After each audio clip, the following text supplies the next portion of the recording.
ग्रस्त हो, विरक्त हो, संत हो, महंत हो, हर व्यक्ति चाहता है लक्ष्मी हमको मिले, क्योंकि समय बदल गया, जरूरत भी है। और वैसे विरक्तों को जरूरत नहीं होती है, वो तो भिक्षा मांग करके भी यापन कर सकते हैं। तो हर व्यक्ति चाह रहा है। लक्ष्मी ने कहा भाई बात तो आपकी ठीक है, आप मेरे को चाह रहे हैं, सब लोगों के भाव मैंने पहचान लिए, सब लोगों का मन है कि मैं मिल जाऊं, लेकिन आपने मेरी तरफ भी झांका है, मैं किसी को चाहती हूं कि नहीं चाहती हूं, वो तो हमें भी ख्याल नहीं रहा। लक्ष्मी ने कहा देखो तुम्हारे चाहने से काम नहीं चलेगा, जिसको मैं चाहूंगी उससे काम चलेगा। समझ मारी बात? तो क्या करें देवी, आपको मेरी बात माननी पड़ेगी। दैत्यों ने कहा बिल्कुल मानेंगे, बताओ आप आदेश करो। लक्ष्मी ने कहा सारे लोग पंक्ति बना करके खड़े हो जाओ। तो सारे दैत्य देवता किन्नर गंधर्व अप्सराएं संत ऋषि मुनि ब्रह्म देवता पंक्तिबद्ध होकर के खड़े हो गए। हाथ में माला लेकर के लक्ष्मी मैया आगे बढ़ने लगी, कहने लगी सुनो भैया, जाके गले में मैं माला धारण कर दूंगी, कोई मेरा पति होगा और उसी के साथ में जाऊंगी, राजी आप लोग? सब लोगों ने कह दिया हाँ देवी तुम्हारी बात पर हमारा पूरा विश्वास है, आप जैसे निर्णय कर रही हैं उसमें हमारी सहमति है, हम राजी हैं। लक्ष्मी मैया जैसे आगे बढ़ने लगी तो सबसे पहले ब्रह्मा जी दाढ़ी वाले बाबा बैठे हुए थे। ब्रह्मा जी विचार करने लगे कि मेरे गले में माला पड़ने वाली है, वो तो क्योंकि मैं ब्रह्मा हूं। नजदीक लक्ष्मी जी आई तो गले को भी थोड़ा आगे बढ़ाने लगे कि लक्ष्मी को ज्यादा कष्ट नहीं हो माला डालने में। लक्ष्मी ने विचार किया, ये वेदों को जानते हैं, लंबी बहुत आयु है लेकिन बूढ़े हो गए, इनका तो मेरा मेल ही नहीं। भगवान कहते हैं विष्णु पुराण में उद्घोष किया है कि दो काम हमेशा बराबर के व्यक्तियों से करना चाहिए। कौन कौन से? विवाहश्च विवादश्च तुल्यपादाश्च दर्पणे। विवाह करना है तो बराबर के लोगों के साथ में करो। एक बात बताओ, 10वीं में बच्ची पढ़ रही है और 50 साल का बुढ़ा है, कोई विवाह करने के लिए तैयार होगा? डॉक्टरी लड़की ने कर रखी है, लड़का हाई स्कूल फेल हो, उम्र भले बराबर है, कोई तैयार होगा? तो ये गुण मिलाए जाते हैं। पंडित जी महाराज देखिए गुण मिल रहे हैं कि नहीं? हमने कहा 25 गुण मिल रहे हैं। लड़का लड़की एक श्रेणी में आती है, दोनों के गुण मिल जाए तभी तो विवाह संपन्न होता है। तो हमेशा विवाह करना है तो बराबर के लोगों से, विवाद करना है तो बराबर के लोगों से करना चाहिए। लक्ष्मी मैया विचार करने लगी, हे भगवान मेरी उम्र कम है, बाबा जी की ज्यादा है, इनके साथ मैं क्यों जाऊंगी, दुनिया क्या कहेगी। लक्ष्मी ने बाबा जी के साथ विवाह कर लिया, मुझे नहीं करना। आगे बढ़ने लगी तो भोले बाबा बैठे हुए हैं, विचार करने लगी, तो जरा देखने मुझे ठीक लगते, लेकिन इतने भांग का घोला खा करके पता नहीं कब अचेत अवस्था में लेट जाएं, है शमशान में निवास बना करके रहते हैं। अरे मैं तो महलों की रहने वाली रानी शमशान में कैसे रहूंगी, ये भी मेरे लायक। भली महाराज जी की तरफ देखा, विचार करने लगे, हे भगवान पता नहीं दैत्य देवताओं में कब संग्राम हो जाए, कब इनका प्राणांत हो जाए, तो इसलिए दैत्य भी मेरे काबिल नहीं है। अब नेत्रों को बंद करके लक्ष्मी विचार करती हैं, हे भगवान जिसको मैं चाहती हूँ वो तो यहाँ पर दिखाई दे ही नहीं रहा है। चारों तरफ पंक्तियों में घूमती रही, विचरण करती रही, देखती रही, भारती रही, आगे बढ़ती रही, और लक्ष्मी जिसको चाहती है वो नारायण समुद्र में शेष के ऊपर लेटे हुए। लक्ष्मी मैया माला लेकर के दौड़ती हुई गई और भगवान नारायण के गले में फट से माला डाल दी नहीं और इनका गंधर्व विवाह हो गया। बोलो लक्ष्मी नारायण भगवान की जय हो। सारे देवताओं ने फूलों की वर्षा की, दैत्य लोग विचलित हो गए, हे भगवान ये तो हमारे साथ में धोखा हो गया, हमें ऐसी मालूम होती लक्ष्मी को पकड़ करके घर ले जाते थे, है ये तो गड़बड़ हो गया मामला, अब क्या करें। देवताओं ने कहा करना क्या है, समुद्र मंथन करो फिर देखा जाएगा। तो आज दैत्य देवताओं ने पुनः समुद्र मंथन किया है, जिसमें चंद्रमा की प्राप्ति हुई है, वो भी स्वर्ग में गया है। और वारुणी देवी प्रकट हुई है मदिरा का कलश लेकर के, तो इसमें दैत्य लोग टूट पड़े, सबने मंदिर का पान किया है और सब मस्ती में होकर के आनंद के साथ में क्रीड़ा कर रहे हैं। और अब जब इनका नशा कम हुआ, शांत हुआ, तो समुद्र मंथन किया गया। इस बार अमृत का कलश लेकर के धनवंतरी भगवान स्वयं प्रकट होते हैं और सारे दैत्य देवता बड़े प्रभावित हुए। बोलो धनवंतरी भगवान की जय हो। एक बात बताएं, लक्ष्मी जी के जयकारे में तो आपने जोर लगा दिया था और धनवंतरी की बारी आई तो आप ठंडे पड़ गए, ऐसा क्यों कर रहे हो भाई? आपके लिए तो भगवान सारे बराबर है ना। बोलो धन्वंतरी भगवान की। तो आज धन्वंतरी भगवान अमृत का कलश लेकर के प्रकट हो गए। सारे दैत्य देवता किन्नर गंधर्व सब टूट पड़े कि हमें कलश मिल जाए, हमें मिल जाए। आपस में एक दूसरे में झगड़ा होने लगे। सुखदेव जी एक झांकी खींची और निरूपण किया। मेथा परस्पर मेथा कलेर भूतेषां तदर्थे तरसचेतसा अहम पूर्वम ना त्वमिति प्रभु। दैत्य कहने लगे अहम पूर्वम, हम पहले पान करेंगे। देवता कहने लगे अहम पूर्वम, हम पान करेंगे। आपस में लड़ाई झगड़ा दोनों में बढ़ने लगा, होने लगी। भगवान विचार करने लगे मैं अवतार नहीं लूंगा तो गड़बड़ हो जाएगा। तो भगवान ने एक रूप और धारण कर लिया और प्रकट हो गए मोहिनी का रूप लेकर के। बोलो मोहिनी भगवान की जय हो। मोहिनी भगवान के रूप को देकर के सारे दैत्य देवता विमुक्त हो गए, मोहित हो गए। भगवान ने अपनी तरफ सबको मोहित कर लिया और पूछने लगे भैया एक बात बताओ, लड़ाई झगड़ा क्यों हो रहा है तुम्हें? बलि ने कहा महाराज क्या बताएं, वर्षों के बाद में अमृत की प्राप्ति हुई है, हम चाहते हैं अमृत का कलश मेरे को मिल जाए। देवता तुम्हारा क्या झगड़ा है? देवता कहने लगे हम भी चाहते हैं देवी जी, हमें अमृत का पान करने के लिए मौका पहले मिले। भगवान कहने लगे तो ऐसे काम नहीं चलेगा, या तो मेरे ऊपर छोड़ दो या आपस में आप बंटवारा कर दो। देखो भगवान मोहिनी का रूप धारण करके आए तो मोहित तो सब हो चुके हैं, जो भगवान कहेंगे वही तो होगा। लोग कहते हैं ना ऐसा हो जाता, भगवान ने जेल में जन्म क्यों लिया, बाहर होते अथवा जेल में कंस जागता रहता तो पकड़ देता, कई प्रश्न करती। पर भगवान सामर्थ्यवान है। माया, भगवान माया के पति है। भगवान ने माया को बनाया है। भगवान की लीला को जान नहीं सकता है। जान वही जान सकता है जिसे भगवान जनाना चाहते हैं। यही जान नहीं जीते ही जनाही और जानत तुम्हें। प्रभु जिसको जनाना चाहते हैं वही जान सकता है। आज भगवान मोहिनी का रूप धारण करके सबको मोहित करके घेर करके बैठे हुए। एक चुंबक लोहे के टुकड़ों को साध करके खड़ी रहती है, उसी तरीके से एक भगवान ने हजारों दैत्य देवताओं को साध करके खड़ा कर रखा है। और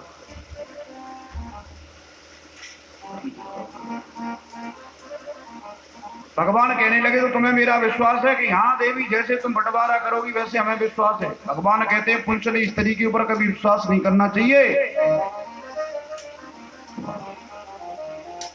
संग्राम शस्त्र धारणाम, 5 जगह कभी विश्वास नहीं करना चाहिए जिसमें पुंचली स्त्री आती है। और श्लोक ही बता देता हूं मैं। नदीनां च नखीनां च शृंगणां शस्त्र धारणा नैव विश्वासो स्त्रीषु विद्वांस सेन करसति। नख वाले पशुओं के ऊपर कभी विश्वास नहीं करना चाहिए।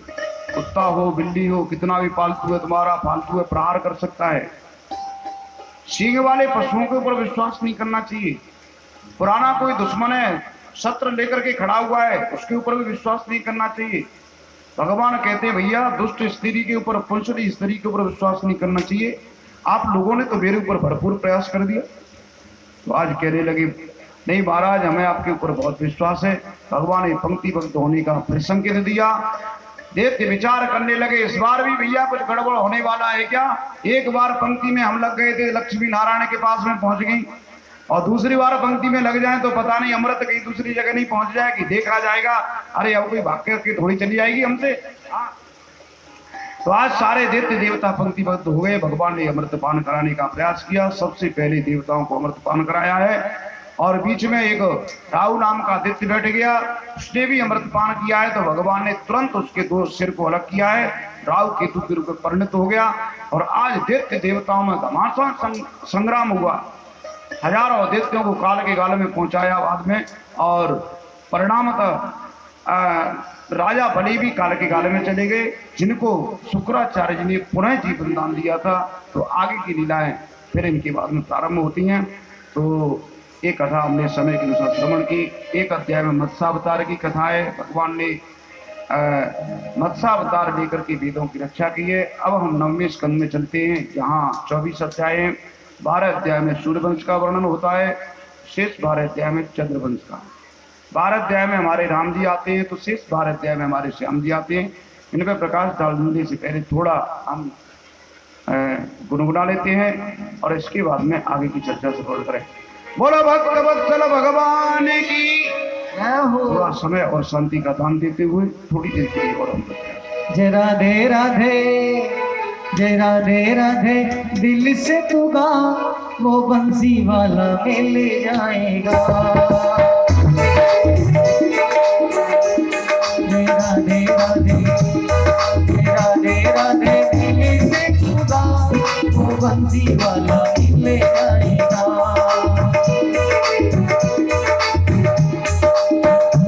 वो बंसी वाला मिल जाएगा, वो बंसी वाला मिल जाएगा, वो नंद लाला मिल जाएगा।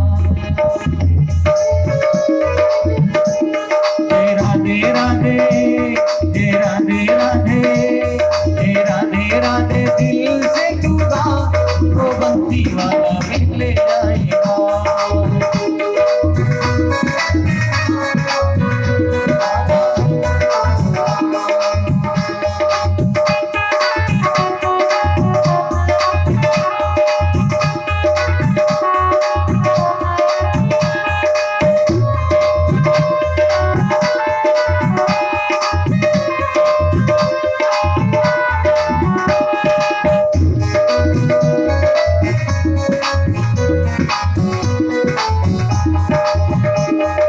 बंसी की बजैया का है प्यारा प्यारा वृंदावन,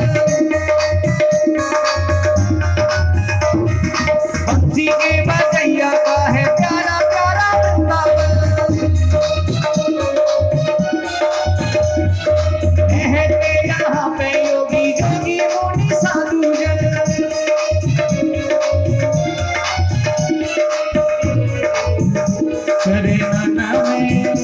चरणों में ध्यान लगा, नंद लाला मिल जाएगा।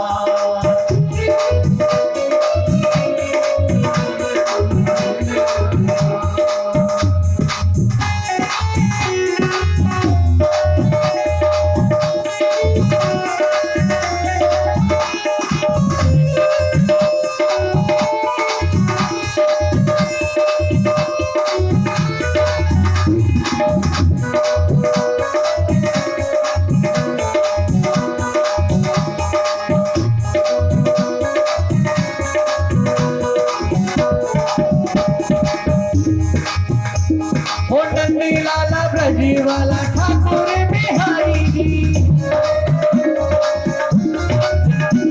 ओ नंदी लाला गोपाला ठाकुर बिहारी जी,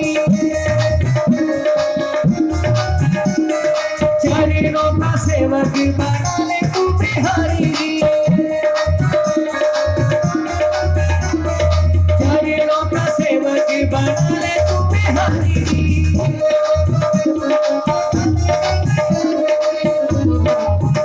राधा से लगने लगा, बांके बिहारी लाल की। कहते हैं कि राधे राधे सब कहें, ठग ठाकुर और चोर बिना प्रेम रीझे नहीं, नटवर नंद किशोर। यहाँ पर जितने भी भक्तजन बैठे हैं वो भगवान के प्रेमी हैं, प्रभु के प्रेमी हैं। अगर आप सच्चे प्रेमी हो या झूठे भी प्रेमी हो, लेकिन जितनी देर के लिए यहाँ बैठे हो सच्चे ही प्रेमी हैं। इसलिए दोनों हाथों को खोल करके ताली बजा करके कहें भगवान से, ओ राधा से लगने लगा, राधा से लगने लगा, लाला मिल जाएगा।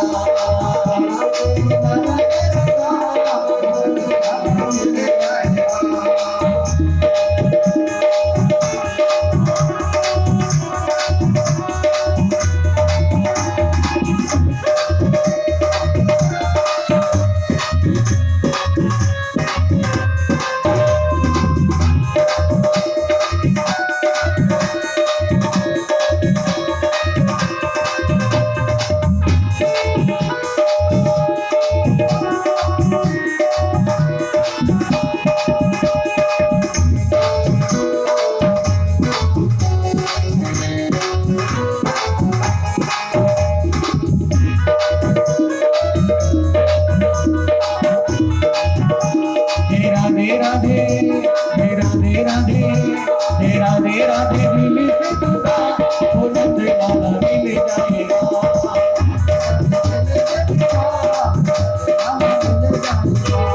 राधे राधे दिल से दूंगा वो नंद लाला मिल जाएगा।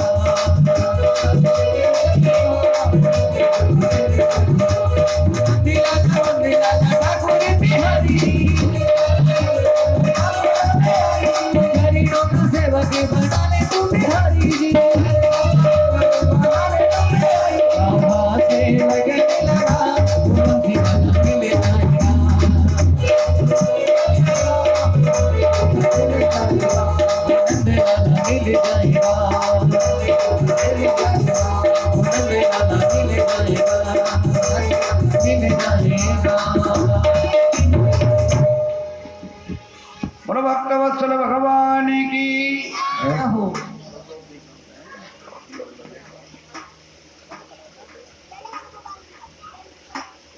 अष्टम स्कंद के माध्यम से भगवत कथाओं का आरंभ हम लोगों ने दिया है। नववें स्कंद में मैंने बताया आपको 24 अध्याय हैं। राजा परीक्षित ने पूछा, महाराज आपने मनुओं की चर्चा बहुत सुनाई और मैंने भी विस्तार से सुनी, लेकिन जिस मनवंतर में राम जी आए उस मनवंतर की कथा का आपने ज्यादा विस्तार नहीं किया है।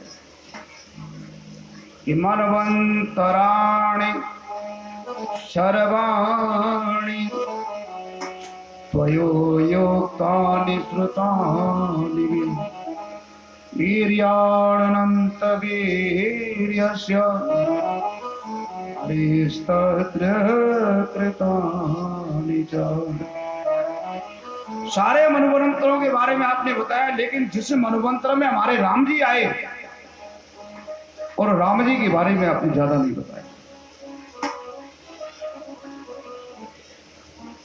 सुखदेव जी कहते बात तो तुम्हारी सही है, लेकिन अगर मैं विस्तार करने लग जाऊं तो न शक्यते विस्तरतै वक्तुम वर्ष सतै रखले। अगर रामचरित्र अथवा सूर्यवंश का व्याख्यान विस्तार से करूं तो 100 वर्षों तक भी पूरा होने वाला नहीं है राजन। क्यों?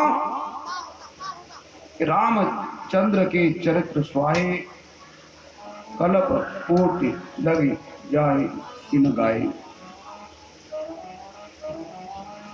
करोड़ों वर्ष व्यतीत हो जाए, लेकिन रामचंद्र जी के चरित्र बड़े अगाध है, अपार हैं। अरे महाराज ज्यादा नहीं तो मैं इतना ही सुनना चाहता हूँ कि थोड़ा सा संक्षिप्त में सुनाते चलो, लेकिन कुछ तो सुनाते जाओ, मेरे भी कान पवित्र होते चले जाएंगे। आगे श्याम जी भी तो आने।